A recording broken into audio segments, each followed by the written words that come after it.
삶에 기도드렸사옵나이다. 아멘. 오늘은 종려주일입니다. 예수님께서 나귀를 타고 예루살렘에 입성하신 날이에요. 예수님께서 입성하실 때 대다수의 사람들은 자기의 겉옷을 길에 펴고 다른 사람들은 종려나무 가지를 길에 펴면서 앞에서 가고 뒤에서 따르면서 호산나 다윗의 자손이여 찬송하리로다 이렇게 외쳤어요. 이것을 기념해서 종려주일이라 이렇게 이야기를 해요.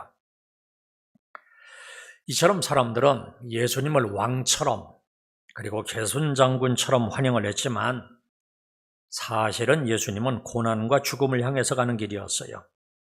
그래서 이번 주간을 고난주간이라고 해요.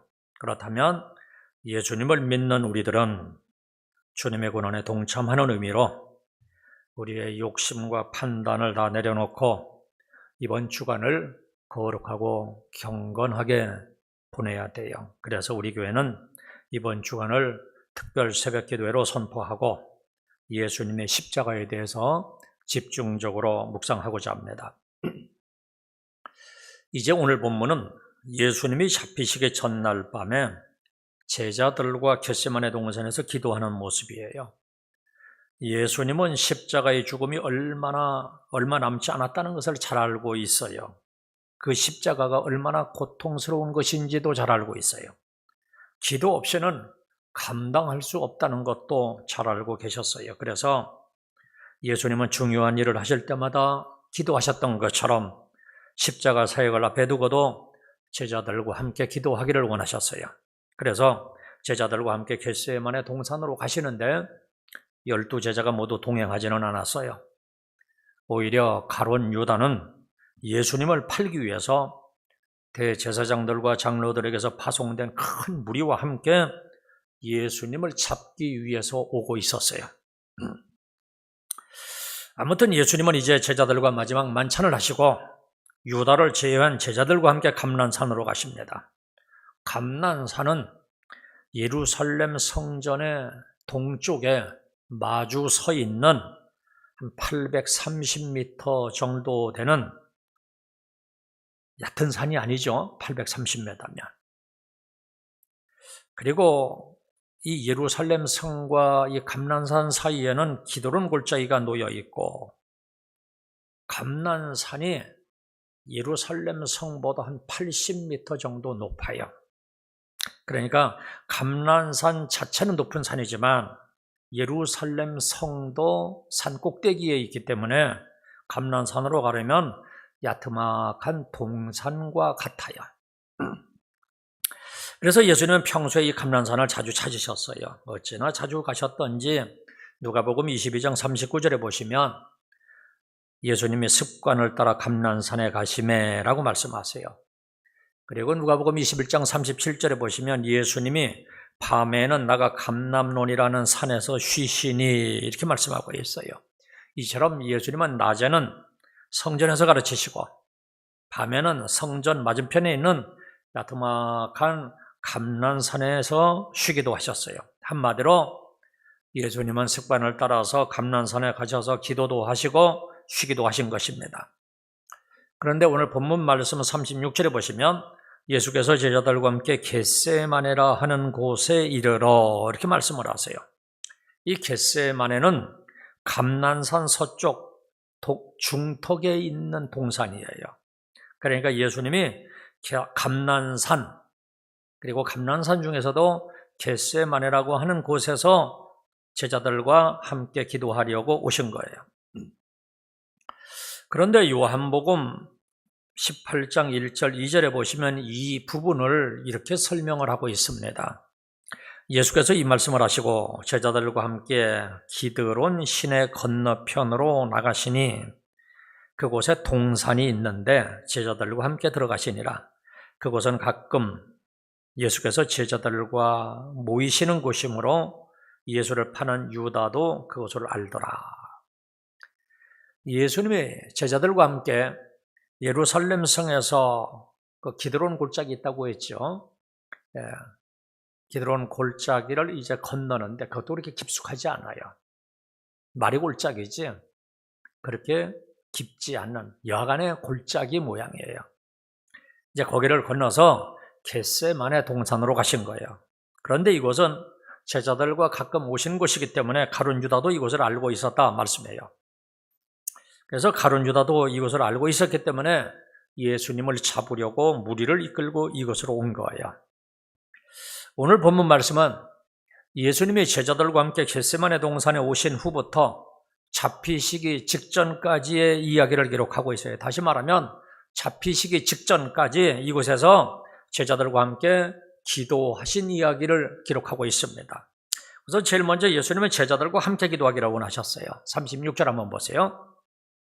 이에 예수께서 제자들과 함께 겟세마네라 하는 곳에 이르러 제자들에게 이르시되 내가 저희 가서 기도할 동안에 너희는 여기 앉아 있으라 하시고, 여기 제자들에게 여기 앉아 있으라 그런 것은 가만히 앉아서 쉬라는 것은 아니죠. 그들에게도 기도하라고 기도의 장소를 구별해 주신 거예요. 그리고 37절에 보면 베드로와 세베대의 두 아들을 데리고 가실새, 38절에 보면 너희는 여기 머물러 나와 함께 깨어 있으라. 베드로, 요한, 야고보에게는 여기 머물러 나와 함께 깨어 있으라 그래요. 깨어 있으라는 것도 그냥 잠자지 말고 있으라 소리가 아니죠. 기도하라 소리입니다. 이처럼 예수님은 제자들과 함께 기도하기를 원하셨어요. 여기에서 우리는 기도가 무엇인지를 배울 수가 있어요. 먼저 함께라고 하는 부사가 많이 나오는데요. 오늘 본문에서 계속해서 반복해서 나오고 있어요. 좀 주목할 필요가 있어요. 36절에 보시면 예수께서 제자들과 함께, 36절에 보시면 나와 함께, 40절에도 보시면 너희가 나와 함께, 46절에도 보시면 일어나라 함께 가자. 이처럼 기도는 함께 하는 거예요. 예수님은 종종 혼자 기도하셨어요. 그리고 이처럼 제자들에게 기도를 부탁하고 함께 기도하기를 원하실 때도 있습니다. 그러면 왜 예수님은 이처럼 제자들과 함께 기도하기를 원하셨을까? 본문 37절에 보면 베드로와 세베대의 두 아들을 데리고 가실 때 고민하고 슬퍼하사, 38절에 보면 내 마음이 매우 고민하여 죽게 되었으니, 세 제자에게는 특별히 예수님의 마음을 솔직하게 털어놓죠. 내 마음이 고민하여 죽게 되었으니, 여기 고민하여라고 하는 것은 극심한 불안과 근심을 뜻하는 말이에요. 슬퍼하사라고 하는 말의 원어를 보면 마음의 갈피를 잡을 수 없을 만큼 깊은 슬픔을 의미하는 거예요. 인간으로 비하하신 예수님의 심적 갈등을 정직하게 지금 말씀하고 있어요. 예수님은 지금 십자가의 죽음을 앞두고 있어요. 이 죽음은 육체의 고통도 엄청난 것이지만 인류의 죄를 대신 짊어지고 스스로 죄인이 되어서 하나님으로부터 저주를 받아야만 한다는 거예요. 이처럼 하나님으로부터 저주를 받고 버림을 받는 고통이 예수님에게는 엄청난 고통이었을 거예요.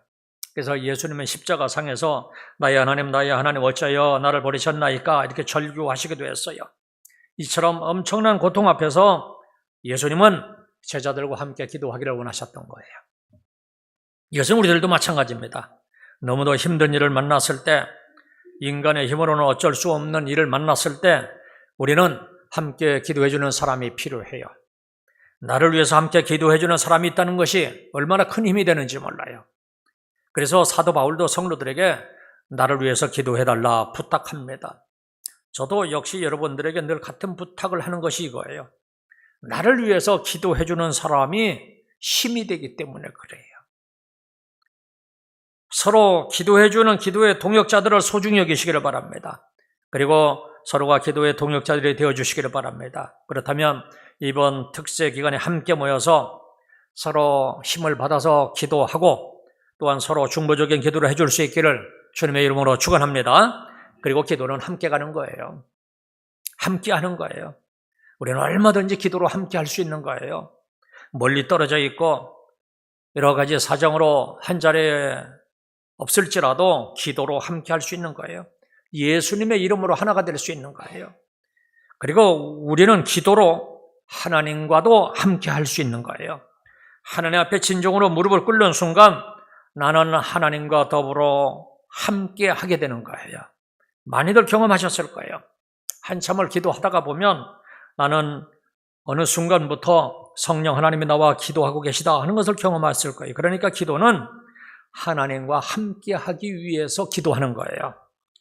하나님이 나와 함께 하시는데 누가 우리를 대적할 수 있겠어요? 기도하는 사람은 하나님이 함께하는 사람이에요. 기도하는 다니엘을 누가 당할 수가 있었겠어요? 기도하는 엘리야를 어떻게 당할 수가 있겠습니까? 기도하는 성도를 누가 당할 수가 있겠어요? 그래서 우리는 어떤 일을 앞두고 힘든 일을 앞두고 기도하는 거예요. 기도는 하나님과 함께하는 것이기 때문입니다. 그러기에 기도는 하나님과 교제하는 것이고 하나님의 능력을 힘입는 것입니다. 그렇다면 우리들은 지금 기도해야 될 이유가 충분히 있어요. 우리에게도 각종 어려운 일들이 있잖아요. 우리를 힘들게 하는 일들도 있어요. 내 힘으로는 벅찬 일들도 얼마나 많은지 몰라요. 그렇다면 이번 특별 새벽 기도에 모두 나오시기를 바랍니다. 나의 사정을 아뢰고 하나님이 때를 맞춰 특별 새벽 기도회를 하라고 자리를 마련해 주신 거예요. 제자들에게 너희는 여기서 기도하라, 너희는 여기서 기도하라 자리를 정해 주셨듯이 하나님께서 우리를 기도의 자리를 마련해 주신 것입니다. 예수님이 제자들에게 장소를 정해주고 깨어있으라 기도하는 거라고 했어요.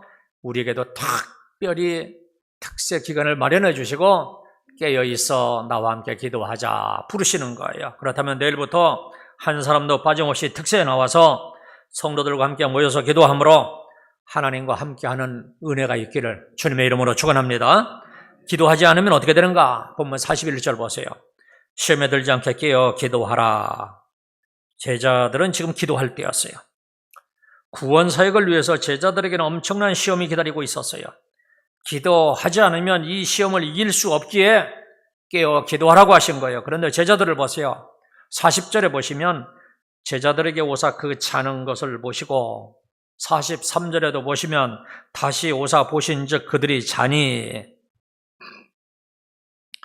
예수님은 깨어 기도하라 하셨는데 제자들은 지금 잠이나 자고 있어요. 물론 제자들은 육신적으로 힘들었을 거예요. 하지만 지금은 자다가도 일어나서 기도할 때예요. 그래서 예수님의 기도하라고 하신 것인데 제자들은 이것을 깨닫지 못하고 잠이나 잔 거예요. 제자들이 왜 이렇게 잠이나 잤을까? 41절에 보니까 마음에는 원이로되 육신이 약하도다 그랬어요. 제자들도 기도하기를 원하였지만 육신이 피곤해서 잠을 잔 거예요. 육신을 가지고 있는 우리들의 한계이기도 해요. 이것은 우리들도 마찬가지입니다. 정말로 기도를 하고 싶은데 여러 가지 일로 기도를 할 수 없게 만드는 일이 있을 거예요. 하지만 이런 것들을 극복하고 깨어 기도해야 돼요. 지금 예수님의 제자들의 형편을 모르고 깨어 기도하라고 하신 것이 아니에요. 육신이 연약해도 불구하고 여러 가지 형편이 있음에도 불구하고 그럼에도 불구하고 깨어 기도해야 되기 때문에 그렇게 말씀하신 거예요. 사실 경험적으로 보면 이러한 일들을 이기고 기도할 때 그때는 반드시 응답이 있는 것을 봅니다. 그렇다면 이런저런 이유가 있는 것은 우리가 기도 응답 받는 것을 막으려고 사탄이 시험하는 것인 줄로 알고 그럴수록 더욱더 나와서 기도하시기를 바랍니다. 그리고 우리가 반드시 기억해야 될 것이 있어요. 45절에 보시면 이제는 자고 쉬라 때가 가까이 왔으니 뭐라고 그래요? 이제는 자고 쉬라고 합니다. 이미 때가 가까이 왔기 때문입니다. 그러니까 아직 기도할 수 있을 때 기도의 때를 놓치지 말아야 돼요. 아직 기도할 수 있다는 것은 아직 기회가 있는 거예요. 우리에게 깨어 기도하라고 하시는 것은 아직 우리에게 기회를 주시는 거예요. 이 기회를 놓치지 말고 깨어 기도해야 돼요. 저와 여러분들은 이번 특세의 기회를 한 사람도 놓치지 마시기를 바랍니다. 이처럼 깨어 기도하지 못한 제자들이 어떻게 되었는가 한번 보세요. 예수님을 부인하고 도망가고 두려워서 다 숨었어요. 간절하게 기도한 예수님과는 너무나도 대조가 돼요. 본문 40절 보시면 너희가 나와 함께 한 시간도 이렇게 깨어 있을 수 없더냐. 예수님이 제자들에게 기도하기를 요청했던 것은 단지 잠시 동안이에요. 그런데 제자들은 잠시 동안도 깨어있지 못하고 잠든 거예요. 예수님은 지금 우리에게도 부탁하십니다. 나와 함께 깨어 있으라. 지금 이 시간 말씀을 통해 우리에게 하시는 말씀이에요. 경청하여 들으시고 이번 특세 기간에 모두가 다 깨어서 주님과 함께 기도하시기를 바랍니다. 여건이 되지 않으면 특별히 만들어서라도 기도하시기를 바랍니다. 제자들은 깨어 기도하라 하는 말씀을 듣고도 잠이 나 잤지만 저와 여러분들은 오늘 말씀을 듣고 한 사람도 잠이 나지 않은 사람들이 없기를 주님의 이름으로 축원합니다. 그래서 여기 있는 사람 중에는 예수님께서 나와 함께 한 시간도 깨어 있을 수 없더냐 이렇게 책망을 받는 사람이 한 사람도 없기를 주님의 이름으로 축원합니다. 그리고 간절한 마음으로 기도해야 돼요. 39절 보세요. 조금 나아가서 얼굴을 땅에 대시고 엎드려 기도하여. 제자들에게 기도하라 부탁하신 예수님은 조금 더 앞으로 나아가서 얼굴을 땅에 대시고 엎드려 기도해요. 그것은 보통 유대인들이 기도하는 자세와는 좀 달라요. 간절하게 기도하신 것을 이렇게 표현하고 있는 거예요. 그리고 누가복음에 보시면 땀이 땅에 떨어지는 핏방울 같이 되도록 기도하셨어요. 얼마나 간절히 기도하셨으면 땀이 땅에 떨어지는 핏방울 같이 되었겠습니까? 그만큼 예수님은 지금 간절하게 기도하신 거예요. 또한 예수님은 똑같은 기도를 3번씩이나 반복했어요. 그러니까 어린아이들이 같은 말로 반복해서 조르듯이 예수님도 간절하게 반복해서 조르는 기도를 한 거예요. 보면 39절 보세요. 얼굴을 땅에 대시고 엎드려 기도하여 이르시되, 42절 다시 두 번째 나아가 기도하여 이르시되, 44절 세 번째 같은 말씀으로 기도하신 후, 보세요. 같은 기도를 3번씩이나 반복해서 하시는 거예요. 간절하게 조르는 기도를 하신 거예요. 여러분, 예수님도 이렇게 조르는 기도를 하셨다면 우리들도 이번 특세 기간에 조르는 기도를 하시기를 바랍니다. 모든 체면과 자존심을 내려놓고 어린아이와 같은 심정으로 아버지에게 억지를 쓰면서 조르듯이 그렇게 기도하시기를 바랍니다. 부르짖어 기도하고 눈물로 기도하고 가슴을 치면서 기도하고 끈질기게 기도하고 방언으로 기도하고 들으시고 응답하실 때까지 간절하게 기도하시기를 주님의 이름으로 축원합니다. 그리고 예수님 정직한 기도를 하셨어요. 39절 한번 보세요.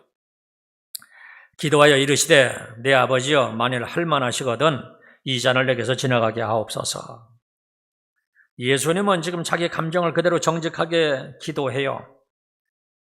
지금 고민하고 슬퍼하사 마음이 고민하여 죽을 지경이었어요. 이러한 속마음을 솔직하게 기도드립니다. 그래서 뭐라고 합니까? 내 아버지여 할만하시거든 이 잔을 내게서 지나가게 하옵소서라고 기도를 해요.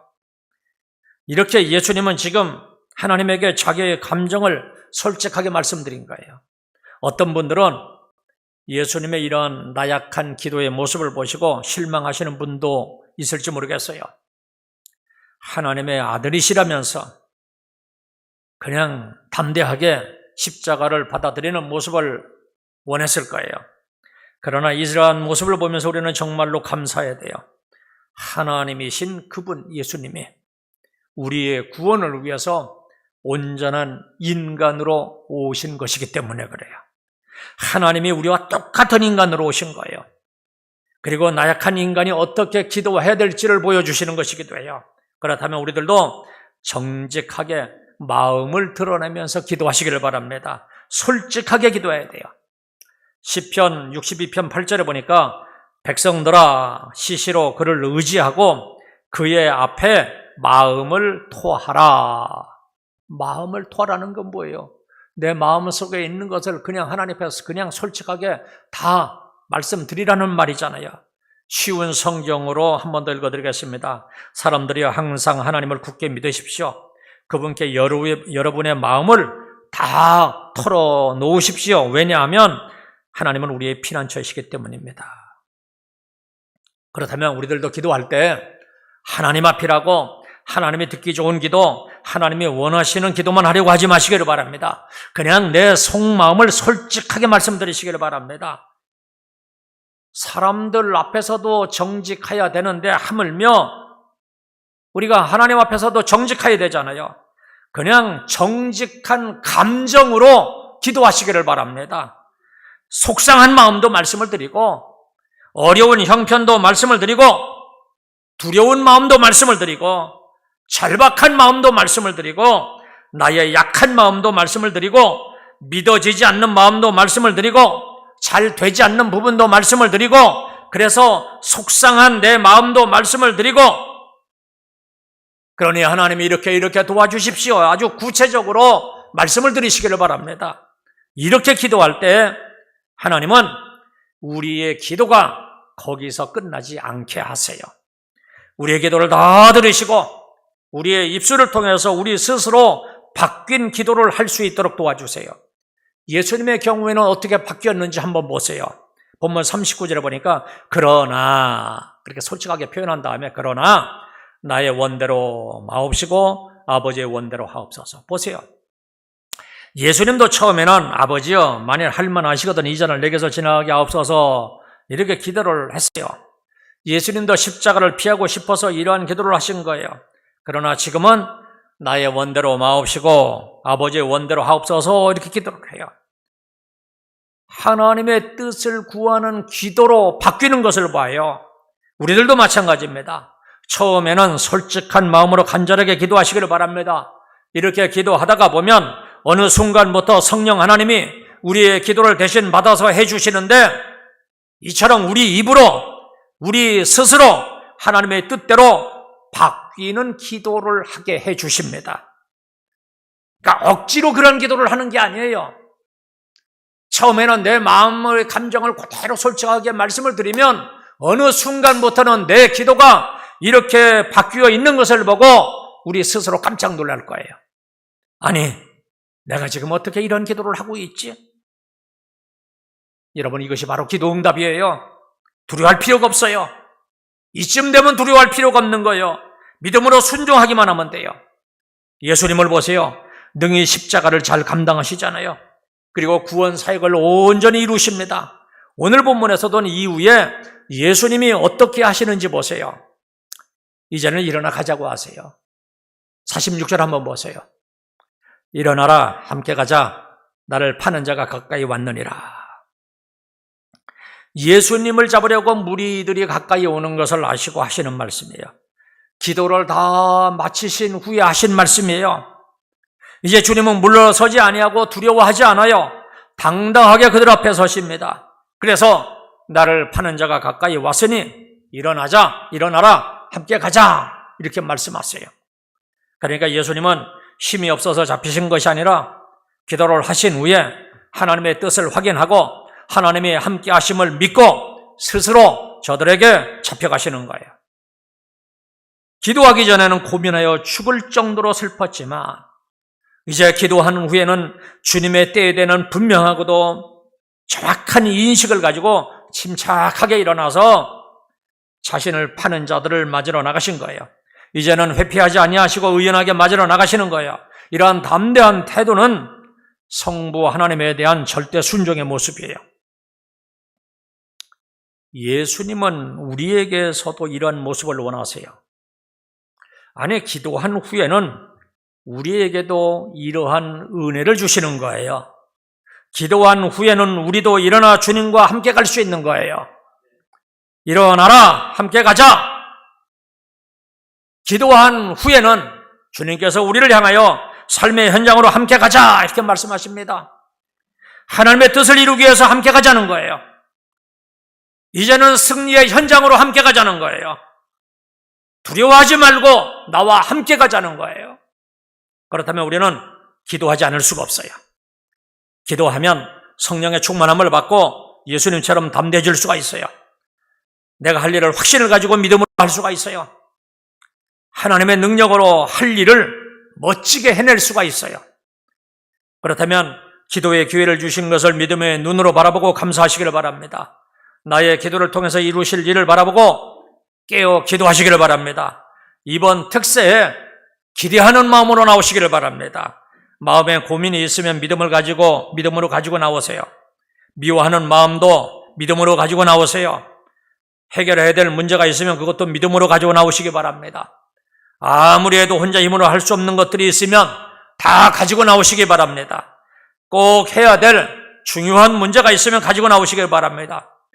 건강의 문제도 가지고 나오시고, 경제적인 문제도 가지고 나오시고, 자녀들의 문제도 가지고 나오시고, 내 미래에 대한 문제도 가지고 나오시기를 바랍니다.